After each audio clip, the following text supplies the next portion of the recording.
fellow Africans, chers Africains, Africaines, fellow Africans in the continent of Africa as well in the diaspora. We've got very great regret of what is happening actually in our own soil in Libya. Black men once again has been sold as a commodity, as that used to be less than 100 years back. So it's a very despicable situation. We are very upset. That is why we cannot keep our mouth shut. We have to speak. We believe that it's now the time for Africans to try to look back for how long we've been suffering. For how long? From Haiti, which is one of the longest states in the world in terms of this time, Haiti still miserable.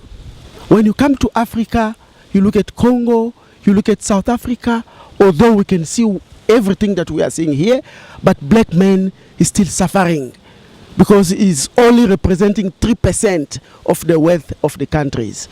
And 97% is taken by the foreigners and all the other races.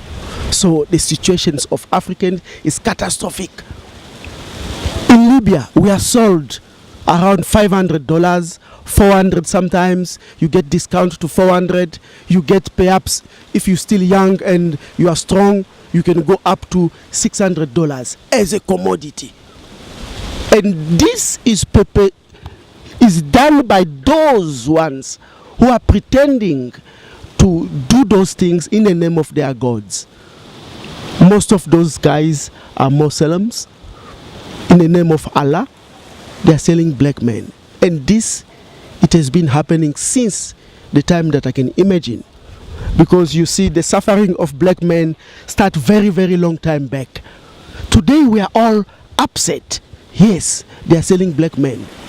But we forgot. Yesterday it was government. I've got here with me, if you may allow me, I've got here with me the message. This is official. It's like the Gazette of the the Pope of Vatican. This was done on the 8th of January 1454. So the Catholic Church and the Pope Nicholas V bless slavery and the slave trade. That means the spiritual leaders are those behind this human rights abuse of slave trade. The spiritual leaders. So this one is the spiritual leaders. Look what he wrote. He's saying that we have once, by previous letters, granted to King Alfonso of Portugal, between other things, the full right to attack, to conquer, to defeat, to reduce and submit all the Africans, Saracens and pagans and the other enemies of Christ where they are, with their kingdoms, principalities, domains and properties, furnitures and everything held and owned by them. Reduce people to perpetual slavery. So this is the king, it's the Pope, giving the power to the king of Portugal to conquer, to go to Africa, to take everything that belongs to Africans and to reduce Africans to slavery perpetually. That means the generations after generation, those people must remain your slave and take everything that belongs to them. These things is still happening today. So what is the root cause? We have seen Africans, they've went to learn everywhere. We've got diplomas, we've got PhDs, we've got doctorates, we've got everything. We are educated. Hence, we cannot resolve our problem. Those people that are selling $400, $500 are young, 23, 21, 25, 30, the elders. So those are young people. So which continent can allow his youth to be sold in this 21st century in 2017 at that price. Something is real wrong in Africa.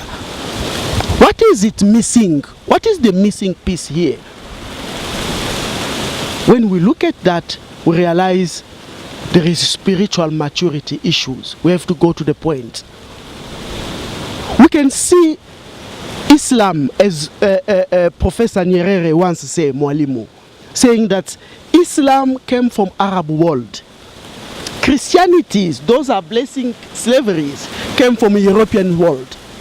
What is the religion for us Africans? I think it's a valid question. Also, Jomo Kenyatta, the founding father of Kenya, once said, when white men came, they only came with the Bible, and we had the land. They taught us to pray by closing our eyes. When we open our eyes, we say Amen. We found ourselves with their Bible, and them with our lands, our cattle, and everything. That's deep. Thomas Sankara once said, the Quran, the Holy Qurans cannot judge in the same way the oppressor and the oppressed. Or the Bible, let me say the Holy Bible, cannot judge in the same way the rich and the poor. Because between the two, the state of mind is completely different. There should be a Holy Quran for the poor and the other one for the richer. Or the Bible for the oppressed, and the oppressor also must have their Bible. So what is the religion for Africans? So I think that is where we should talk now, because we have realized till now we have done everything. We have done the elections in Africa. We had presidents that were military. We had long-serving presidents like Mugabe just is no longer in power now, 37 years in power. So we have done everything. We had a woman president. Hence, Africa, nothing is going on. Hence, Africa, we're still suffering. What is it really missing? The missing piece of puzzles. That's why we are emphasizing spiritual maturity. We believe that you cannot import your mother. You cannot import your father. Yes, you cannot also import God. You should have your own angels. Just as you have your own physical family, you also have your own spiritual family. Who are the angels of Africans? Who are them? But when we look at Africa thoroughly, we are seeing almost 27% of Africans are Muslims. 500 million of Africans are Christians. Look at those figures. Hence, look at the state of the continent. I think it's time for us to talk about which religion for Africans. That's why we are saying that we have the answer to that questions. So, in order for us to put stop in these humiliations that is happening, as we are seeing in Libya, as we've been seeing all over the world, since the conquest of North Africa by the Arabs, black men has been reduced to a commodity, worse than a commodity, because remember, the slave, before the transatlantic slave, there was what was then called trans-Saharan slave trade, the one that was perpetuated by Arabs and Islam, that last almost 1,000 years, over 1,000 years. After that, we see transatlantic slave trade, which lasts almost 400 to 500 years. After that, colonizations, apartheid in South Africa. But till now, in Libya, they are selling black men, a young black men of 21 years old. They are selling them $400, $500, $600. What humiliations. How are we going to put stop in such humiliations? So we have real things to talk. So in order to conclude, I would like to introduce my name. which I did not introduce in the beginning. My full name is Bolombelo Nsewale. So that is my name. I'm one of the Pan-Africans. I prefer to present myself as a Pan-African because that is the only way we can resolve African problem, is when we unite this continent. I will say, just as one of our prophets said on the 10th of September 1921, the great divine messengers that are referred to as Mfumu Kimbangu is a great divine message. What he said, that he said, I was sent to save black men and Congo people. And he said, he put it this way, that there will be one time when black men will be white and white men will be black. So it's very significant. We have been suffering quite a lot, but according to the prophecies, the great divine messengers, Mfumu Kimbangu, say that you will see there will be wars around the world. After those wars, we saw 40-45. Congo will be free and Africa also. However, the years, the decades that will follow the liberation of Africa and the Congo will be atrocious and suffering, because all the first leader of free Africa will work for the benefit of white. So all those first leaders of Africa, of free Africa, they will never be able to fully rehabilitate black men. Black men will continue to suffer even after those independence. And we are still seeing today they are selling black men $400 in Libya as we speak. A young man of 21 years old. So that's unbelievable, unacceptable. So black men will still suffer. However, it will take long period of time for black men to acquire his spiritual maturity. Everything that you are seeing in other people, we have all of them. And you'll be surprised. Africa has the best. Do we really need to go out of Africa to look for what? All the wealth of the world are in Africa. Look at the first wealth is the populations. Africa is the youngest population in the world. More or less 60% of the youth of the world are Africans. That gives us very competitive advantages. That's the future. Europe is aging. Asia have got very scandalous problems. With China, one-child policy is going to hurt them very badly in the near future. So we are sitting in a very difficult situations, and Africans, we are in the very competitive positions. In terms of climate change, I think Africa will still have the best of all the reserved. So I think it's time for us to have our spiritual maturity and take back control of what belongs to us. But how are we going to do it? When we are going to recognize our own prophets, when we are going to recognize our own messiahs, because we have them, but we are the victim, because it's like a child, 25th generations born in jail.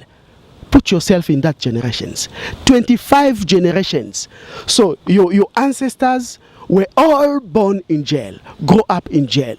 So now, this 25th generation, you send him outside. Go out, you are free. He does not know the way home, because he lost everything. He needs rehabilitations. Who is going to rehabilitate him? That's why we are saying that in the Congo, precisely, we are not only rich in terms of natural resources. Congo is also rich in terms of spiritual resources, because we know we have the greatest messengers, who is regarded as the Messiah of Africans, because he said that himself on the 10th of September 1921, Saturday before his arrest. His arrest was on the 12th of September, and he was condemned to death on the 3rd of October. And then he was executed more than 30 times and unsuccessful. And then he ended up spending all of his life in the jail. That's why he spent 30 years in jail. But he prophesied everything. He said, I was sent to set Congo people and black men free. Black men will be white and white men will be black. Because all the principle, the structure we are seeing today will be profoundly destroyed. War will be around the world. After those wars, Congo will be free and Africa also. But the years that will follow those freedom is going to be of suffering and bloody, because all the first leader of free Africa will work for the benefits of white.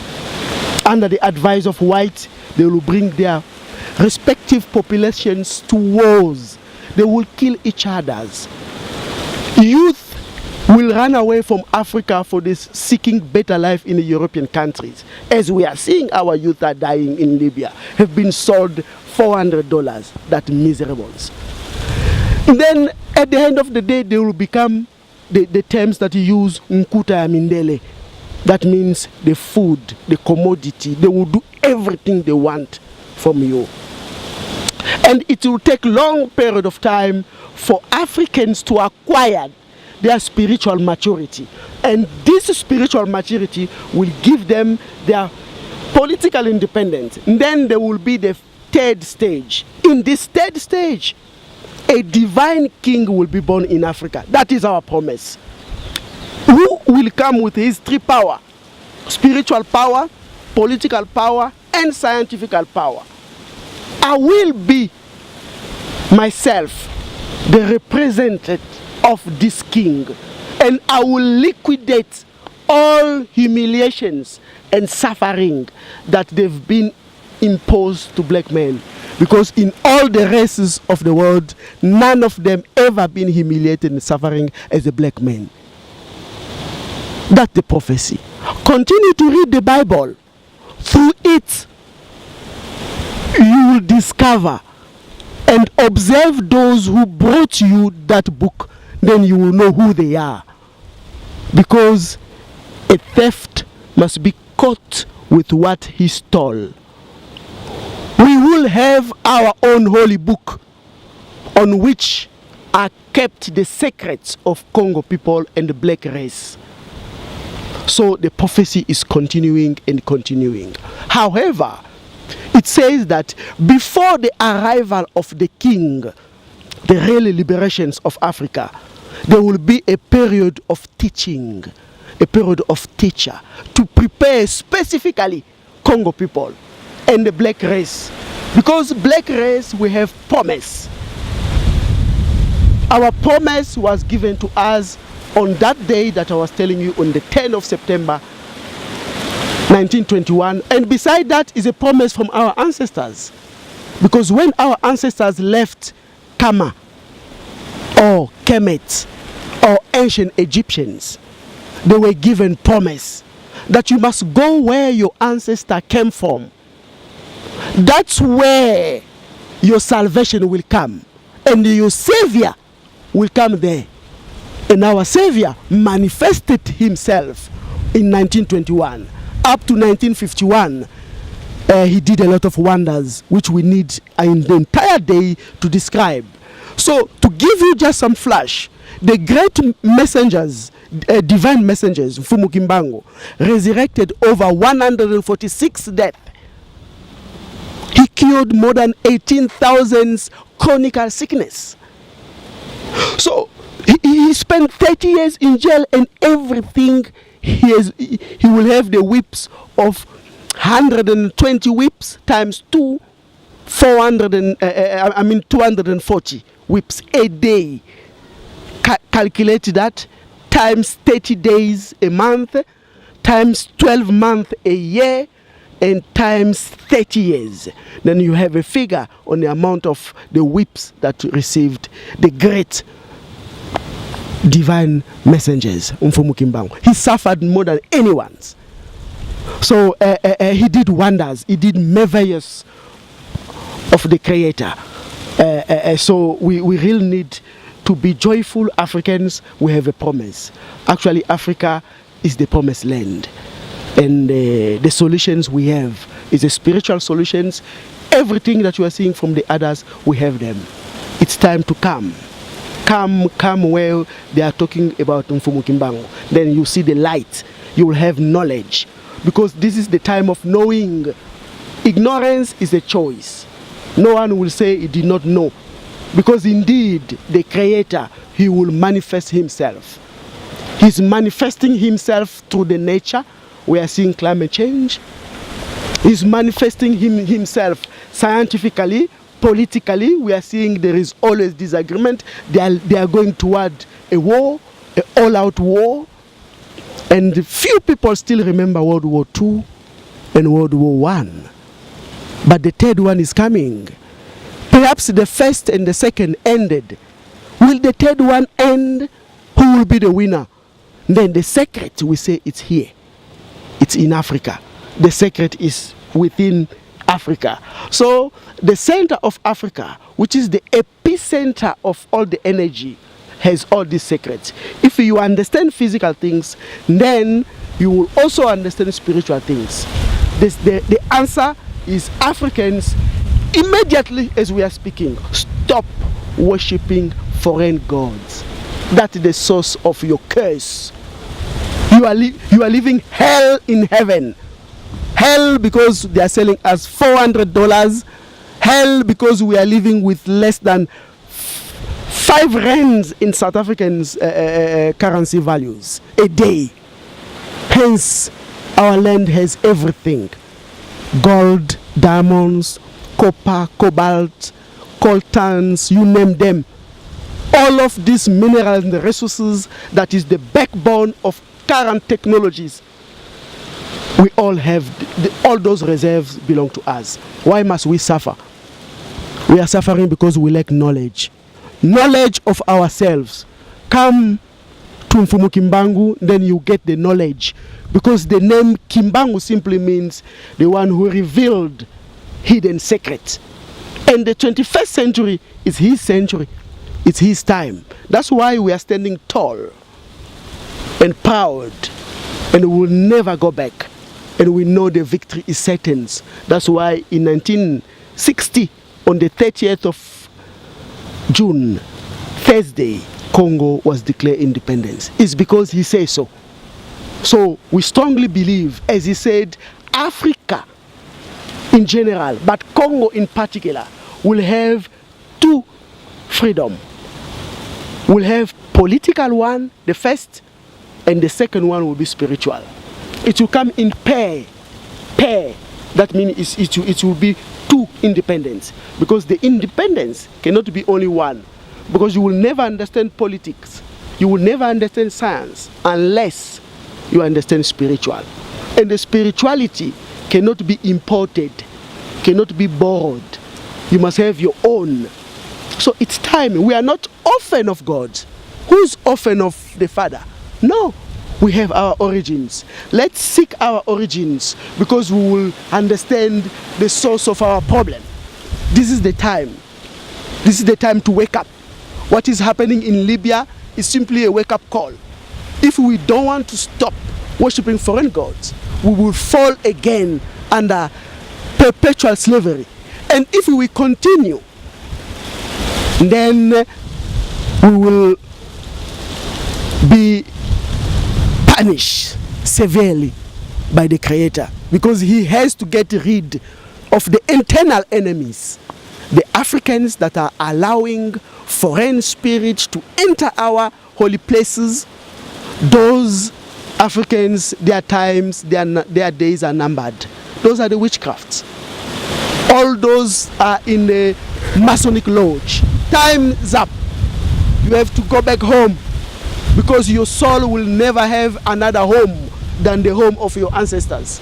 So it's time to get rid of all the witchcraft, to get rid of all the wrongdoing, because our Father, as the great divine messenger said, the great king will come And the coming of the great king will be bloodiest and suffering and without mercy. That means there will be no excuses. So we need to be ready. We need to be ready. Our time is up. Africans, stand up. 2018, I think it will be in our favor. It is our time. It is our time. It's 21st century, the century of Africa. Ingeta.